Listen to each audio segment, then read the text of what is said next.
Mo kí gbogbo èèyàn tó ń gbọ́ mi níbikíbi tí ẹ bá wà. Orúkọ tèmi ni Dr. Ọlálékan Sàlámì Aláàfin Ìṣẹ̀ǹbáyé. Ọ̀pọ̀lọpọ̀ èèyàn náà mọ tó jẹ èmi lógún. N tó jẹ mí lógún òun náà ni pé kí àṣà ìbílẹ̀ Yorùbá kó má parun. Ọ̀pọ̀lọpọ̀ èèyàn ló máa ń béèrè ìbéèrè kan lọ́wọ́ mi. Kí wá ni ìbéèrè náà? Ìbéèrè náà òun náà ni pé kí ni ìtumọ̀ ẹgbẹ́ ITAB? Mo ti ṣàlàyé ọ̀rọ̀ yìí tẹ́lẹ̀, ṣùgbọ́n àwọn àgbàlagbà Yorùbá wọ́n ní tíná ò bá tán lára aṣọ, ẹ̀jẹ̀ ò ní tán léèkánná. Nígbà tí ọ̀pọ̀lọpọ̀ ò bá tí ì mọ ohun tó ń jẹ́ ẹgbẹ́ ITAB, a máa sọ látùnsọ̀ náà ni. Ẹgbẹ́ ITAB ó túmọ̀ sí Association of Yoruba Indigenous Theatre Art Practitioners. Èyí túmọ̀ sí ẹgbẹ́ òṣèré eré orí ìtàgé tó jẹ́ ti ìbílẹ̀ Yorùbá. Ọ̀pọ̀lọpọ̀ ẹgbẹ́ eré orí ìtàgé òun ló wà nílẹ̀ Yorùbá. Bó tilẹ̀ jẹ́ pé ọ̀pọ̀lọpọ̀ kì í ṣe àṣà Yorùbá ni wọ́n ń fi eré orí ìtàgé tí wọ́n gbéga. Bẹ́ẹ̀ náà ni a máa rí àwọn kan náà tó ṣe pé eré orí ìtàgé tí wọ́n láti lè gbé àṣà ìbílẹ̀ Yorùbá lárugẹ náà ni. Ọ̀pọ̀lọpọ̀ òṣèré orí ìtàgé náà ti gbìyànjú kan sí ojú ọ̀nà kí àṣà Yorùbá kó má parun. Ọ̀pọ̀lọpọ̀ èèyàn ló ti ná ẹgbẹgbẹ̀rún owó lórí ọ̀rọ̀ kí àṣà Yorùbá kó má parun. Ṣùgbọ́n àwọn kan wà tó ṣe pé ibi kí àṣà Yorùbá kó parun nítorí ẹ̀sìn táwọn gbà. Irú àwọn èèyàn bẹ́ẹ̀ náà wọ́n tún pọ̀ rẹpẹtẹ, táwọn náà sì ná ìyáláyà owó lórí àti ba àṣà Yorùbá jẹ́. Níbi tí a bá lé ayé délé ní, tó bá ń sọ̀rọ̀ nǹkan àṣà Yorùbá, ọ̀pọ̀lọpọ̀ èèyàn kì í fẹ́ gbọ́ sétí nítorí àwọn eré orí ìtàgé tá a ti wò, tá a ti rí pé gbogbo nǹkan Yorùbá ló máa ń ní àtúbọ̀tán. Bó tilẹ̀ jẹ́ pé àtìgbà tá a ti délé ayé náà, ààrí kan kójú òótọ́ rí.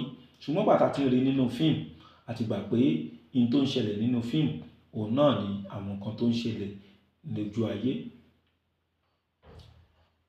Èyí ló wá mú Dr. Lékan Sàlámì àti àwọn ọ̀jọ̀gbọ́n kan náà wá pé bíríkótó láwá jókòó pé kò lè máa lọ báyìí.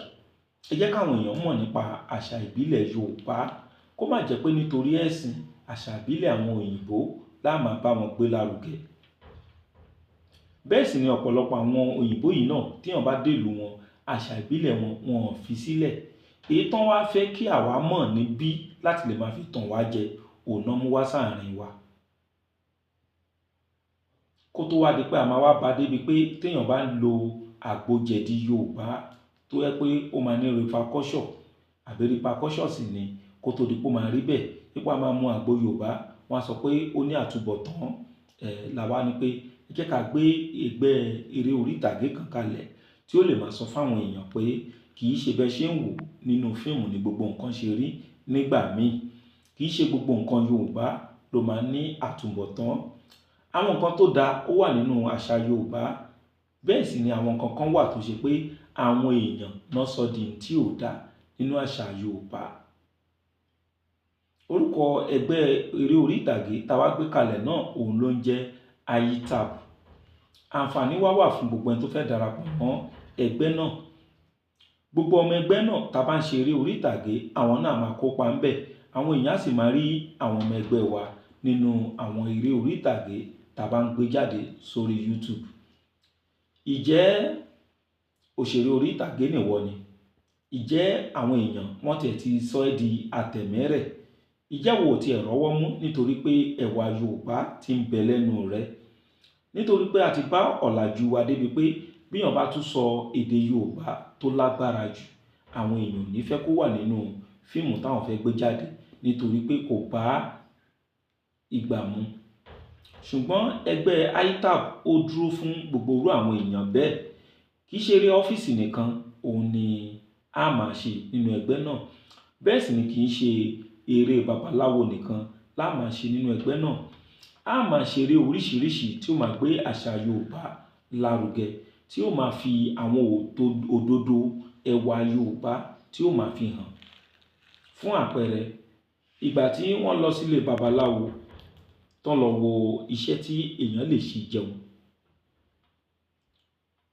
Ìyá rẹ̀ ló tẹ̀lé lọ, wọ́n wá dá ifá. Babaláwo wá sọ pé odù Ògúndábèjé ló jáde sóńtọ̀hún. Bẹ́ẹ̀ sì ni Ògúndábèjé ló jáde lóòótọ́. Tẹ́ bá wo nínú ọ̀pọ̀lọpọ̀ Yorùbá fíìmù, wọ́n á sọ pé olè ní kí òǹtọ̀hún máa jà nítorí pé olè òun ni ọ̀nà ọ̀la òǹtọ̀hún látọ̀run wá. Ìjẹ́wọ́ tiẹ̀ ti gbọ́ rí pé kò rí bẹ́ẹ̀. Ìjẹ́wọ́ ti gbọ́ rí pé kò sí odùfá kankan tó sọ pé kéèyàn máa jalè ní real life. So èèyàn tó bá wá rí bóyá èèyàn jẹ́ Christian àbò jẹ́ Muslim tó wá wo fíìmù yìí tó wá rí pé odù ifá kan náà dá fúnyàn náà wá ní kó máa jalè. Ẹ dákun, báwo la ṣe fẹ́ sọ pé àṣà Yorùbá ò fẹ́ olè nígbà tó jẹ́ pé odù ifá gan ó ní kéèyàn máa lọ jalè. Ọ̀pọ̀lọpọ̀ fíìmù Yorùbá ló jẹ́ pé tó máa ń jáde nínú ẹ̀ nìyẹn. Èyí ló tiẹ̀ jẹ́ kí odù yìí gan kó di ìlú mọ̀ọ́ká nínú odù tó wà nínú Ifá. Wọ́n á ní Ògúndábèjé olórí olè, kódà ẹlòmíì ṣe fíìmù wọ́n á máa jalè ńbẹ̀. Ògúndábèjé yẹn náà ló máa porúkọ fíìmù yẹn nítorí pé wọ́n á di Ifá fẹ́ni yẹn, wọ́n á l'Ògúndábèjé ló jáde, wọ́n á ní kó máa lọ jalè. Bẹ́ẹ̀ dẹ̀ ni kò rí bẹ́ẹ̀. Àṣà Yorùbá onírú àwọn kan báyìí ló ń bàjẹ́. Òun la ṣe dìde ìgbé ẹ jẹ́ ká gbé ẹgbẹ́ yìí kalẹ̀ máa tọ́ àwọn èèyàn sọ́nà pé kì í ṣe bẹ́ẹ̀ ló ṣe rí. Àwọn àṣà Yorùbá yìí, àwọn ìtàwọn èèyàn bàjẹ́ ńbẹ̀, ẹ máa rí nínú àwọn fíìmù wa tó bá ń jáde láti inú ẹgbẹ́ ITAB. Ìwọ tó wá ṣe pé o ti kàwé, ó wá kò kọ́ṣẹ́, ó wá wù ẹ́ kó yẹ pé iṣẹ́ eré orí ìtàgé oníwọ náà fẹ́ ṣe, o lè darapọ̀ mẹ́gbẹ́ wa. Ìyá tó ní ọmọ tí ò níbi tó fẹ́ gbà lọ tó ń bá rádaràda kiri, ẹ lè bọ́mọ náà sọ̀rọ̀. Tó bá nífẹ̀ẹ́ sí eré orí ìtàgé, òun náà lè darapọ̀ mọ́ ẹgbẹ́ wa. Ọmọ tó sì jẹ́ pé kò ṣe rádaràda náà tó ń bá bó ṣe ń ṣe ilé ayé ẹ̀ tó ń ba dáadáa bọ̀, tó wá ṣe pé ibi iṣẹ́ ló ti ní problem tó wá fẹ́ kọ́ṣẹ́ ọwọ́, ẹ bá jẹ́ kó kọ́ nípa eré orí ìtàgé. Téèyàn bá kọ́ nípa eré orí ìtàgé, ọ̀pọ̀lọpọ̀ àǹfààní ló wà fún irú ẹni bẹ́ẹ̀. Bákan náà, ìwọ tó bá sì jẹ́ pé o ti níṣẹ́ ọwọ́ tẹ́lẹ̀, ó wá fẹ́ di ìlú mọ̀ọ́ká nípa iṣẹ́ ọwọ́ ẹ̀ tó wá wù ẹ́ kó darapọ̀ mọ́ eré orí ìtàgé. Ẹ mọ̀ pé ẹni tó bá ti ń ṣe eré orí ìtàgé á di ìlú mọ̀ọ́ká. Ọ̀pọ̀lọpọ̀ òṣèré orí ìtàgé náà ló ní iṣẹ́ tó ń ṣe yàtọ̀ sí eré orí ìtàgé, tó sì jẹ́ pé eré orí ìtàgé yẹn ló gbé iṣẹ́ ọwọ́ wọn hàn sí gbogbo ayé. Tailor ni artist mi, ṣùgbọ́n ọlá pé ó jẹ́ artist, ó jẹ́ káwọn èèyàn tètè mọ̀, ó wá padà ran iṣẹ́ tailor yẹn lọ́wọ́. Ìwọ tí àwọn ọ̀rọ̀ yìí bá kọ ìhà báyìí sí ẹ, ìwọ náà lè darapọ̀ mọ́ ẹgbẹ́ wa ní inú ẹgbẹ́ Association of Yoruba Indigenous Theatre Art Practitioners. A rẹ́gísítà ẹgbẹ́ náà lọ́dọ̀ ìjọba, kì í ṣe àfẹnusẹ. Ọ̀pọ̀lọpọ̀ ìràwọ̀ òṣèré ló sì wà nínú ẹgbẹ́ náà tó ṣe pé àjọ ń ṣiṣẹ́ papọ̀ láti lè máa gbé ògo àti àṣà Yorùbá lárugẹ. Láti lè darapọ̀ mẹ́gbẹ́ náà, owó kékeré ní báyìí. Pé o fẹ́ darapọ̀ mẹ́gbẹ́ náà, 5,000 naira òun ní báyìí. Tó bá yẹ pé ìwọ náà nífẹ̀ẹ́ sí, kàn sí mi ní orí WhatsApp number mi 08028565188. Kálukú wa náà láti mọ tó ń jẹ́ ITAB báyìí. Yóò dára fún wa. Ẹ wá mọ̀ pé bẹ́mi ṣe wá wà yìí, èmi ò wá ní fi iṣẹ́ kan sílẹ̀, èmi ò wá ní ṣe fídíò kan kí n má fi iṣẹ́ kan sílẹ̀. Ẹ jẹ́ kí n fún wa ní iṣẹ́ kan. Orúkọ iṣẹ́ náà òun náà ni ìtajà. Tá bá fẹ́ ṣe òògùn yìí, ẹ jẹ́ ká já ewé ọ̀gbọ́ 3. Ewé ọ̀gbọ́ 3. Ewé ọ̀gbọ́ 3 yìí á wá ọṣẹ tí ò ní ju ọṣẹ 100 naira lọ. Ìkànnú ewé ọ̀gbọ́ yìí á gùn papọ̀ mọ́ ọṣẹ.